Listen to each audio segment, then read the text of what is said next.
Blog Talk Radio. Welcome to Women Who Rock with Success, which is an award-winning show for professional women. We profile a collective of amazing women who are thriving to build their brand. Women are handpicked in various fields who can provide credible information to build your business and lifestyle. We are live each Thursday at 9 a.m. Central Time, followed by our latest brand, Women Who Rock Investigates. To learn more about us, go to our website at www.womenwhorockwithsuccess.com. Now, let's join our podcast host in the studio, Mrs. Diane Winbush. Good morning, everyone. Thank you so much for tuning in. We have a very busy day on today, and we're grateful for it. We love to interview individuals and have them on the show to be a guest of ours so we can be able to learn more about of what they do, as well as you can be able to learn and grow from our panel and guests. So on this segment, on our 9 o'clock segment, we're going to be talking about finances, financial building, and we are in the studio with the expert of the Money Swift. And so good morning and welcome to the show, Miss Anita Petty. Well, good morning, Diane, and thank you for that warm welcome. How are you this morning? I am doing wonderful. There's something about it. I don't know about this segment. I'm kind of excited, and I'm excited to go through with this interview, and so everyone can be able to get the nuggets and tools and resources that they need, and also for you to be able to share how they can be able to connect with you after the show. So we're going to get started by allowing you to be able to share with the audience as to a little bit about you. And then, you can start from an early age if you want or if you like, and then you can be able to share with us what compelled you to be able to get into the field of finance. All right. Well, sure, absolutely. So my name is Anita Petty. I currently reside in Las Vegas, Nevada, and I have diverse experiences both in corporate and in the entrepreneurial world. I am an author, resilience coach, and speaker, and I've had quite a lot of experiences in my life. I started as a poor kid in northern Arizona, grew up in farming and ranching territory, and I'm the daughter of a cowboy, a professional cowboy that rode on the range, and my mother was a homemaker, and I was the youngest of 4 kids. So anyway, I've done a lot of things because I grew up poor and I'd never wanted to be poor. So just briefly, I was in the Navy for 15 plus years. I was later a private pilot. I'm a startup founder. I was a corporate manager for over 13 years. And I'm a real estate investor, stock market investor. And most recently, I've been dabbling in cryptocurrency. So that's essentially who I am. And, of course, I've written a book about some of those experiences. And if you want to, you asked me what compelled me to write the book. People said, with all your diverse experiences, you got a story to share. So I have been journaling for the better part of 40 years. And so I took all of those little tidbits and I put them together in a book called Money Switch, Flip Yourself Onto Happiness, Health, and Wealth. Okay, great. And so I wanted to kind of, point out a couple of things that you had mentioned. You would be surprised with some of the guests that we have had on the show that started out poor, and now they're making 7-figure digit incomes, and so we like that simply because of the fact it shares with the audience a little bit of if they are stuck or they're procrastinating in an area, this can help them to be able to achieve their milestones. So I like that. I like that you shared that because we've had actors on the show, people that have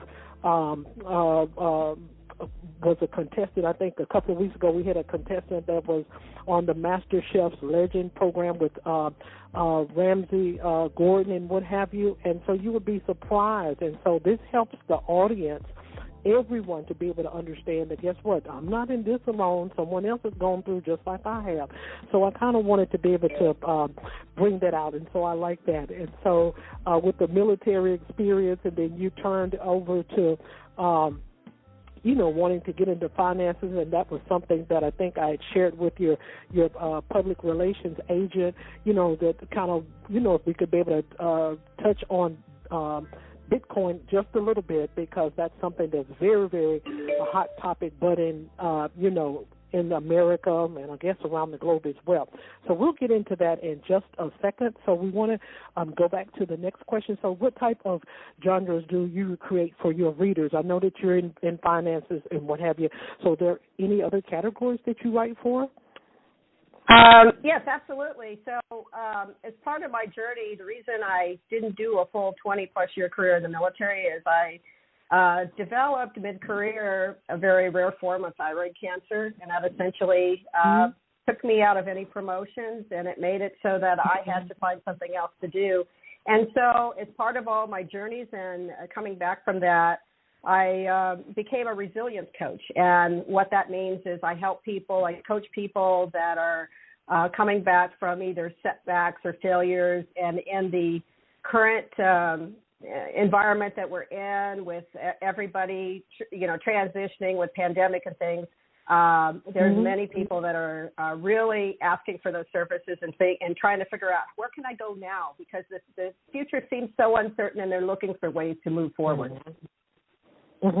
Absolutely, which brings me to the next question of what you were just stating. So your book that we're going to talk about that a little bit, and that's called The Money Switch, of course. And even while we're going through with the pandemic, that people are making very various choices as to how they save. We have all types of things that are going on now. We got Cash App, and I think I've read somewhere in an article where they're either trying to reduce Cash App or the Cash App is going to be done away with. I'm not for sure what the actual title was of the article, but we want to be able to talk and give some information to our audiences in regards to that, because we got an investigation case study that's coming up on one of our podcasts in regards to the Bitcoin. So we're not going to get in Bitcoin right now, but we just want you to be able to share a few little takeaways about your book, Money Switch, and why you chose that topic.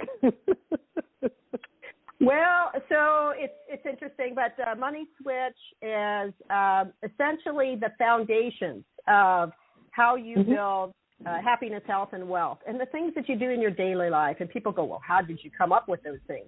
Well, actually, it's things that I've been living for the last 56 years. And just they're 6 steps. They take on, I use in the book the financial aspects of this, but this could, be applied to many areas of your life, whether it's relationships, whether it's, trying to improve your health and fitness. It can be all of those things. And for that reason, when I developed and I did Money Switch, I first started with my branding. I'm known as the Switch Coach. So I help people with more than just finance. But as far as the takeaways from the book, there's six steps that you follow, and I walk you through those, and we apply those to your finances. So, you're setting your goals and your vision and being able to figure out what is it you truly want, because people say, oh, I have all these things I want to do in my life. I have this checklist of things, and I check them off every day, and that makes me successful, right? And I would contend if you're just checking off things without a vision where you're going, those things you're checking off may be just making you look like you're busy and being productive, when really you're not really doing the key things in life. So part of it, what I walk people through in the book, is how do you develop that crystal clear vision of where you are and where you want to go, and then make those checklists after the fact of how you're going to get there. And that's essentially what Money Switch walks you through that. It also talks about the health aspects, because I know personally from, if you don't have your health, what do you have? Because your health is so important to anything you do, and not without good health, you can't move forward and do any kind of financial plan. So we walk through that. And then wealth, I have one capstone chapter. I talk about, well, once you get all that wealth, what do you do to maintain it and not lose it? So that's things like retirement planning, having a trust, at least having, something to leave your heirs or whoever you want to leave your money to. So having a will, managing your credit and your debt, and just, and of course, life insurance and medical insurance, some of those things that people don't think about or don't want to think about because they're not the things that we want to do on a daily basis. So that's essentially what the book covers, and, so I hope people enjoy it. Okay, great. So from the latest information that has been shared over the news, CNN and what have you, out of all of this, some of the stimulus check monies and all from the child tax credit and what have you, and the unemployment benefits that have been accrued to Americans, we noticed and have heard now through the IRS and through the news that these funds will have to be filed and perhaps, added to, to their, to their statements, 1040 easy or what have you. So share with us a little bit, if you would, as to how to help an individual to be able to save from that, because what they're saying now through the news media is that they're going to get less back. And I'm kind of, nothing is free. If someone gives you a handout, it's going to come back some type of way where it's an increase going to be at the bottom of the barrel some type of way. So that's kind of more like a challenge question, because we want to try to help those that perhaps maybe have filed, had to, going to have to apply child tax credit to their financial statement for this year, as well as stimulus checks or whatever else that has been given out to certain brackets of income. Okay. So one thing I wanted to say, Diane, is just a disclaimer, is I'm not a financial advisor, so anything I suggest here is more education for people. But, yes, we absolutely live in challenging times. And with the pandemic, we've had really some things that are just never happened before in our lives in terms of the spending that has gone on to prop up economies. And it's not just the United States, North America. It's worldwide if you look at it. And so there is going to be a payback coming. I don't care if you're where you are in terms of income or abilities. Everybody will have to chip in for this, and I know there will be a plan. But I think the basics of financial growth, how do you achieve this as you go, that hasn't changed. You still need to, first of all, have a plan of what you're going to do. Are you going to invest a little bit every week? And I think that's important to say, hey, what can I afford? Maybe now times have changed and you can't afford to save that much money that maybe you did before. There's not that disposable income, but you still are being able to do that. So I would say have a plan, do periodic investment, and if you have somebody who can plan with you, somebody who's a financial advisor, seek out the best things, because I know that all the professionals are looking for the best places to invest money.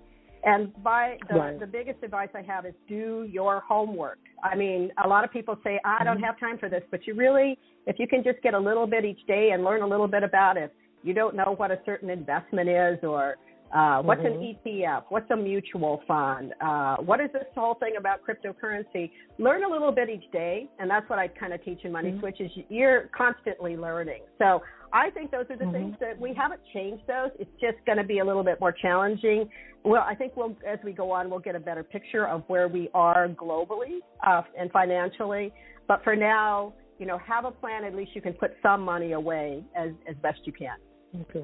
Okay, great. It was just like a critical thinking type of theory question. Yeah. I just wanted to kind of throw that in there and kind of be able to help the audience and some that are listening as to how to move beyond that, And so the next question also is a critical thinking, and of course this is an opinion. It's just not saying that, well, okay, she's coming on the show, she's a financial expert. It's a critical thinking question. So for those that are in the entertainment, because our audience is broad.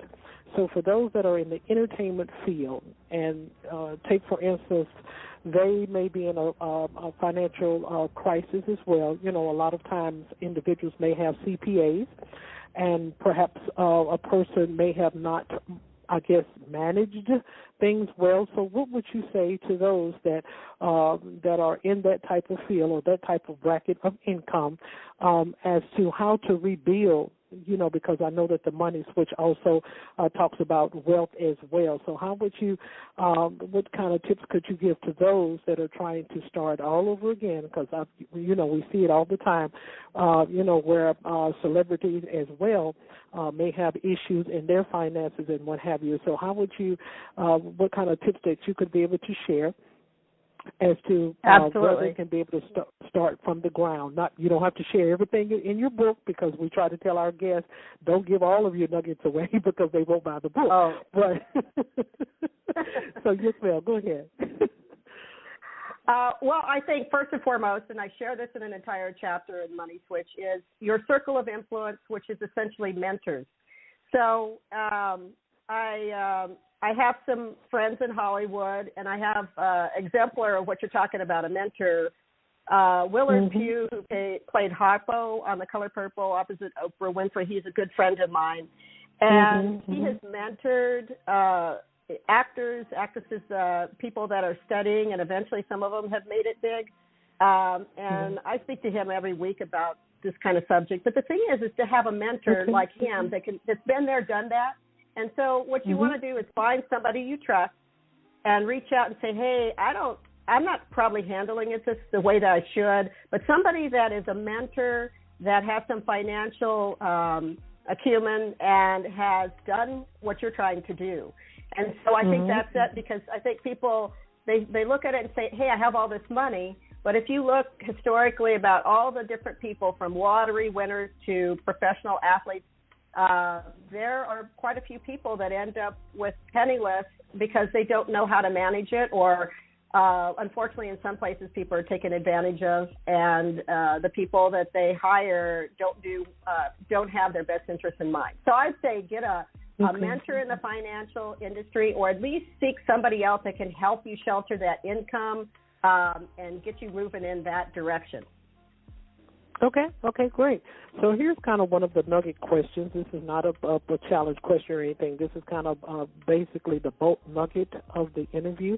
And so we want to talk about changing money, for years, centuries, probably hundreds and hundreds and hundreds of years, probably ever since the United States Constitution was written by our forefathers, we have dealt with paper money. We have dealt with $1, $2, $5, 10, 15, what have you.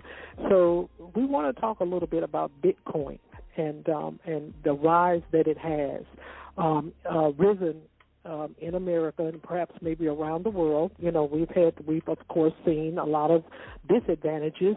They have talked about it on 60 Minutes and different other programs, media programs and what have you. So, and a lot of individuals are kind of cautious of it. But we want to be able to get a little bit more information in regards to that. And I think that's, kind of when I saw the topic, money switch, I'm like, okay, then, so this is a switch right here. So people are leaving somewhat of the dollar bill going to the Bitcoin. So give us a little bit of information about that. Yeah, so Bitcoin and the rise of Bitcoin, I think fundamentally, if we step back a second, this at some point I think was going to happen anyway, and I think Satoshi Nakamoto, who came up with the original white paper on this, knew that there was probably a better way to decentralize funds and do things another way. But this is an entire paradigm shift for the U.S. government and really for the world, because it takes away a lot of the centralized control of our monetary systems, which has been for decades the way of life, at least here in the U.S. So my thoughts about money and the trend of Bitcoin becoming more progressive, if you look on a global scale, there are millions, if not billions, of people that are unbanked. And we sitting in the United States every day don't realize it, but there's people that just can't, in third world countries that can't get to a bank. Or maybe in some countries their money has, because of inflation and things, their money is not worth a whole lot, so there's not a lot of stability. So people are flocking to this. The other thing is the technology behind Bitcoin. I have a lot of people that ask me, well, How can I get Bitcoin? What's it about? You know what? But the fundamental shift that we're seeing, this paradigm shift, is a shift in our technologies from Web 2 and towards Web 3 and the internet, moving to decentralized systems. And so what we really need to talk about maybe sometime other is talk about blockchains in depth, or the mechanisms behind the cryptocurrencies that are out there, because those are decentralized, largely decentralized, and they offer anonymity. They offer people in third world countries that couldn't bank before to send money. So, so let's just say an example is maybe you're an immigrant to the United States and you're sending money back home to your country. Right now, there are companies like Western Union that are making 20-30% on every transaction of that money you send home. Now these people are figuring out they can use not just Bitcoin, but a lot of cryptocurrencies and send them for very little cost. So they improve their lives, but they're also able to do things that they weren't before, and they're able to save more of the money and have it for them.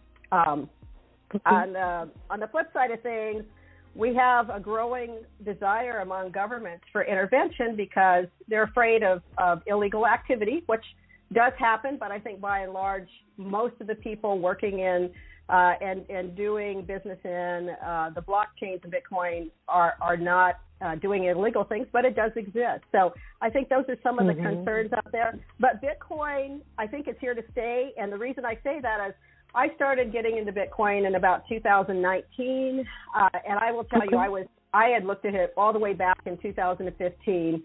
And an engineer at my corporation asked me one day, he goes, "Hey, you're into finance. What do you think about this Bitcoin? It's like worth maybe $100, $200. And I looked into it, and of course, Mt. Gox, that whole thing where there was a lot of money stolen from them. We're talking about hundreds of millions, and now I think it's like $8 billion in today's Bitcoin dollars. And so when that stuff happens, I just said, no, this is the Wild West. I don't want any part of it. Yet I was that person sitting with my cell phone and staring at this thing called Ethereum for $69, and I said, how do I get that? How do I get that? So way back when, so to get in back then, and you hear the story about the guy that sold, that bought a pizza for multiple, I think it was like 10,000, 20,000 Bitcoin, and what that would be worth today. But getting back, so Bitcoin's here to stay. And the other thing that I realized last year was with all the rise of the major corporations and back and forth saying, yeah, it's a good thing, it's not a good thing, but look at how much international investment is in it now. Bitcoin itself does fluctuate quite a lot, but there are other what they call alternative coins or altcoins, and particularly there's USDC, which is the United States dollar equivalent, which is stable. And we can talk about this, I think, later in this discussion. But it offers, like, for example, I have one account where I get 12% USDC, and it's the equivalent of USD, totally legal, and it's available to people today. But there's our SEC and other agencies are looking at cracking down on this, because if you're a bank and you're giving people 0.04% on their money, of course they don't like that. Yeah. Okay. Okay. So another question also for the audience, or is for you, towards the audience, in regards to how, and I understand what you're saying, you're not a CPA or a financial expert or what have you, but, you know, you're getting there, though, with all the information that you're giving us on today on the show. So the next question I would like to ask Anita in regards to the banking process. You know, okay, of course, today we have easy access where we can be able to drive up to the bank, we can be able to deposit our money, we can open up a checking account or what have you, but now they have this online banking where you can be able to get, app banking, online banking, where you can be able to get your payroll deductions deposited into these online apps with no fees, and then also if it's direct deposit, they can also get their payroll deductions 2 to 3 days before the actual payday itself. So, we just want to kind of touch on that a little bit about the pros and cons of that, from, a lot of individuals, I'm pretty sure that they are trying to get away from the fees of the banks. The bank now, you used to years ago could be able to go to your local bank and walk up and say, look, I need do you have a money order? Now you go to your bank and they may provide money orders for you, but there's a fee to it. And so I think everybody is tired of everything, of the fees and the excessive overcharges, how much they charge if you have, bank certificates or what have you. So if you could, if you would like, share with us a little bit about that, of what you may have experienced or what you have encountered with some of your clients or what have you in regards to that, of the online banking with no fees versus, regular individuals, Americans, global individuals that perhaps maybe have a traditional way of saving their payroll, their money, or their ROI. Well, sure. So there's a rise in a lot of these apps you talk about. I guess the question I would ask myself, so just personally, I have most, except for cash accounts that I use to pay for bills in my businesses, everything is over in a cryptocurrency account.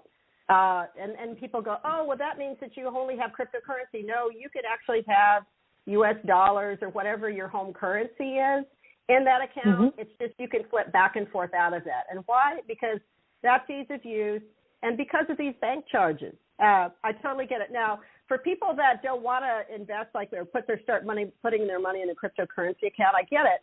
But there's things like Zelle. I mean, there's some of them use this where you do transactions. Like I pay my gardener via Zelle.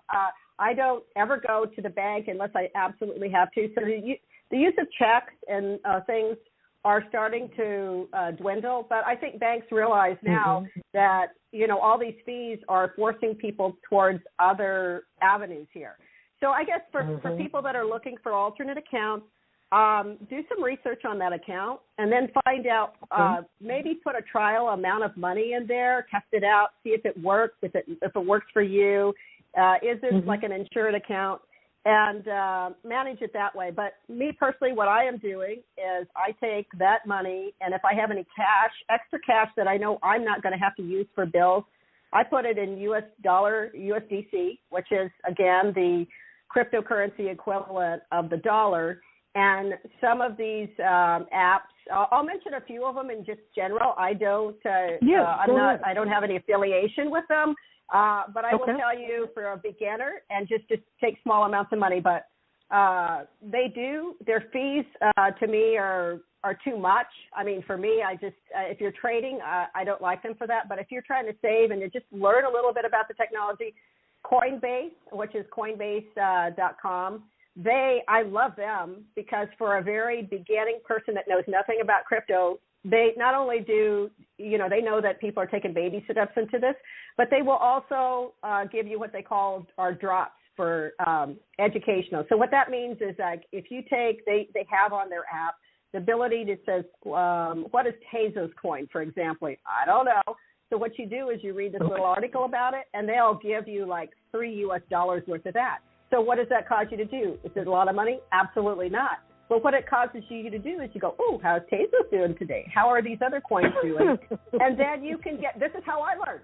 2019, I was like, what's this? They give me a free drop, and I'd watch it. And then I'd put it up on my big screen and go, ooh, how is this doing according to, in comparison with the stock market and, things that are there. So that's what a person could do. The other thing is crypto.com. And these are, you can get these accounts if you're a U.S. citizen. Some you can't.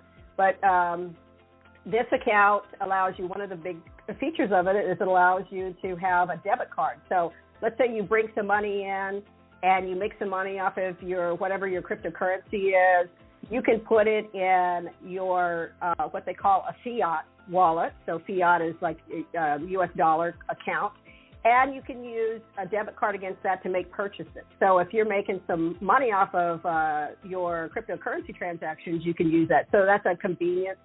And they also give you, like, for example, if you stake coins, that means that you hold them for a period of time, normally somewhere between 1 and 3 months, they'll give you a higher interest rate. And then so that's how I'm getting on U.S. dollar coins 12%, but you have to hold so much of their Crow, which is their native token, and Crypto.com to do that. So, like I said, do your homework because there's all of these little nifty little tidbits. But those are two where I tell people start. And if you're a trader, they're probably not the best places to be because they're retail sites. But they're a way to dip your toe in the water, put a couple of $100 in one if you've got it to spare, only if you have it to spare, because you never know where the markets are going and they're quite volatile.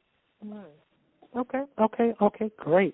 So with the last question, of course, we want you to be able to share with the audience, your last few tips and what have you, and then also be able to share with them how they can be able to follow you, if you like, on your social media platforms, any master classes or webinars that you may have coming up to be able to educate your followers even a little bit better, where they can be able to find your book, Money Switch, for purchase, and any websites or links that you would like to share. You can be able to do that at this time.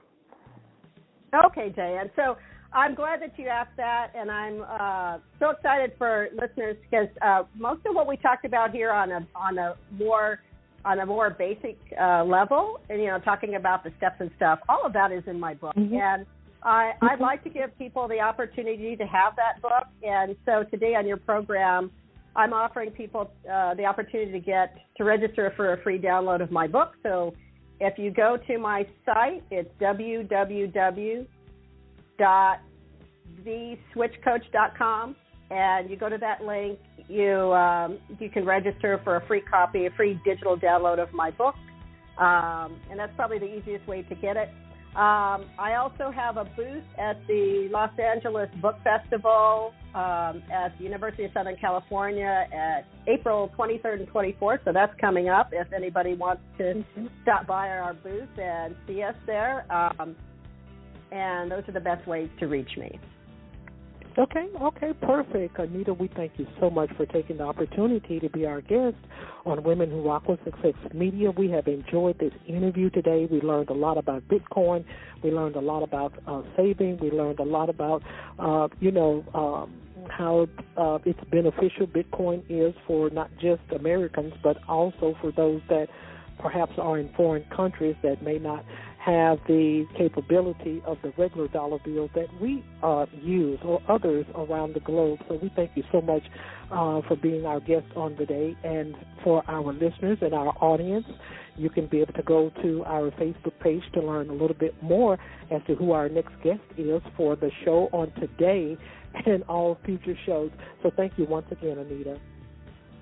Well, thank you so much, Diane. I really enjoyed today's program.